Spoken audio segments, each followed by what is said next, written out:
నా పేరు కావలి రంగస్వామి. మాది ఆస్పర్ గ్రామము. నేను కర్నూలు జిల్లా ఆలూరు నియోజకవర్గం నుండి స్వతంత్ర ఎమ్మెల్యే అభ్యర్థిగా నామినేషన్ వేసినాను.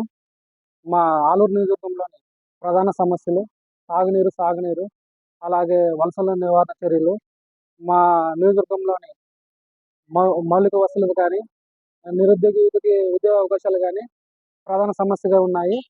మా ఆలూరు నియోజకవర్గం నుండి ఎంతోమంది మంత్రులు, ఎమ్మెల్యేలు మంత్రులైనా కూడా ఎటువంటి చర్యలు చేపట్టలేదు. ప్రధానంగా ఇక్కడ నీటి సమస్య ఎక్కువగా ఉంది. దానికి వేదావతి నది ప్రధానంగా జీవనాడిగా చెప్పుకుంటారు. అయినా కానీ ఎంతో మంత్రులైనా, ఎమ్మెల్యేలైనా కూడా ఆ ప్రాజెక్ట్ని పూర్తి చేయలేదు.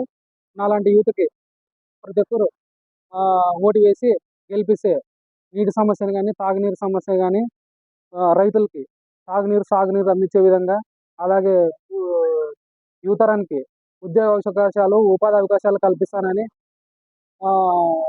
ప్రధానంగా ఇప్పుడున్న నియోజకవర్గంలోని జింకల బెడద వల్ల రైతుల పంటలు ఎక్కువగా నష్టపోతున్నాయి. వాటి కోసం ఫారెస్ట్ అధికారులతో మాట్లాడి జింకల పార్క్ ఏర్పాటు చేసి ఆలూరు నియోజకవర్గాన్ని అభివృద్ధి పదంలో నడిపిస్తానని చెప్పి ప్రజలకి తెలియజేస్తున్నాను. ప్రతి ఒక్కరు నాకు ఓటేసి గెలిపిస్తే ఇంకా ముందుండి ఆలూరు నియోజకవర్గాన్ని అభివృద్ధిలో నడిపిస్తానని చెప్పి తెలియజేస్తున్నాను.